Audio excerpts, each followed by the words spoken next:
This is a reading from the Notebooks by Maria Valtorta, 1944, July the 8th and the 9th.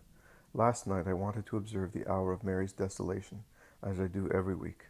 On Friday night I had been unable to observe it because of the very serious and sudden heart crisis which had terrified me.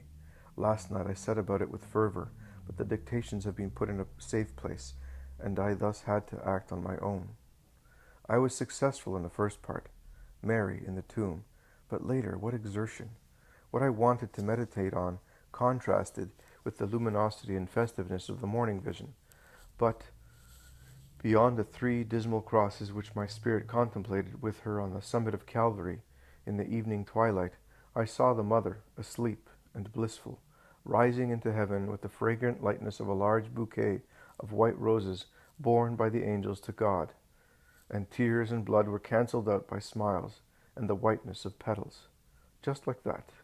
It looked to me like a heap of petals stripped from roses, a cloud of rose petals ascending to heaven, and I was not able to continue the meditation. The Mother, who sees I am too sorrowful, did not want more tears from me. She is good. I dozed off in the contrast between my wanting to meditate on her sorrow and her wanting to have me contemplate her joy. Then on July the 11th, yesterday was a day of great celebration. Father Migliorini came. Jesus clearly saw that I could no longer go forward without a Cyrenean. Matthew chapter 27 verse 32, Mark chapter 15 verse 21, and Luke chapter 23 verse 36. Blessed be Jesus for this. Confession and communion this morning properly carried out. See June 24th. I regard them as a viaticum in the event that I should die before seeing Father again. Communion becomes solemn for me because of the visible presence of Jesus, dressed in white alongside Father, and in the thanksgiving, Mary also appears to me, dressed in white. I regard them as a viaticum in the event that I should die before seeing Father again. Communion becomes solemn for me because of the visible presence of Jesus.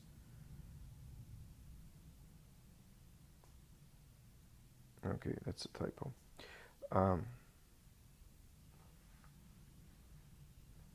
I'll continue. So the sentence was repeated twice. Communion becomes solemn for me because of the visible presence of Jesus, dressed in white alongside Father, and in the thanksgiving Mary also appears to me, dressed in white, observing my thanksgiving with a smile, and her hands joined together. All of this is quite different from the taste of ashes and the tinge of ashes on other occasions. You see, Jesus my Lord, your poor Maria needs precisely this. The pains are very intense and general today, when I am re-experiencing the fatigue of having been moved yesterday to make the bed again, and the emotional fatigue of a lot of talking I did later. The bad weather is making my vertebrae ache more than ever, and the grey sky is melancholy. The exile is continuing, as before. Danger is always in the offing. Homesickness is still intense. But you see, today I am strong, and if not happy, at least serene, in peace. Jesus, hurry then, to return me to my healthy atmosphere, even more vital for my soul than for my body. Then continuing July 12th, my reawakening from sopor was characterized this morning at 7 by a great sweetness. I had been sunk for 8.5 hours in that state, and on regaining awareness and understanding, I at once said to myself, this morning there is no sun, there is no communion with Father Migliorini, there is nothing, and I felt tears over my wretchedness swelling up. I set about praying very softly while Marta went on sleeping. I had begun on only shortly before, and was lying on my left side when, behind my back, I heard the barely perceptible sound of the familiar step of the Mother, and then her small hands on my brow and head. She was caressing me. I shifted to lie face upwards so as not to turn my back to her, and was recollected and blissful under her light, soft caresses. I dared even more, since the motherly hand was moving downwards from my brow to caress my cheeks. Turning my head a little, I kissed her palm, so smooth that it seemed like silk, as warm as the hollow of a nest, and scented with an indefinable smell between violet and bitter almond, the smell of certain fully blooming flowers, with fragrances containing 1,000 nuances which become a single scent.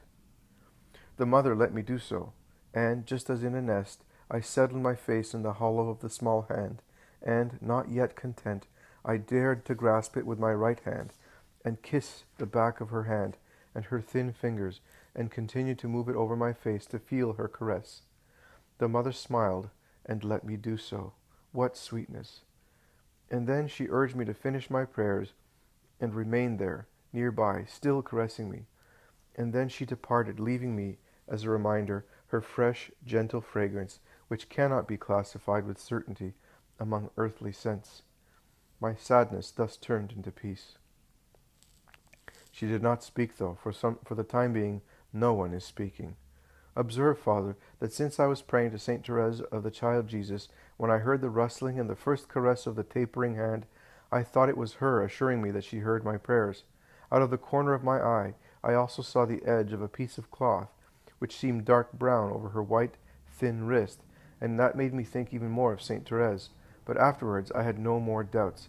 It was our mother, dressed darkly, however, as she is in the household life. The mother herself, coming to say good morning to her sick daughter.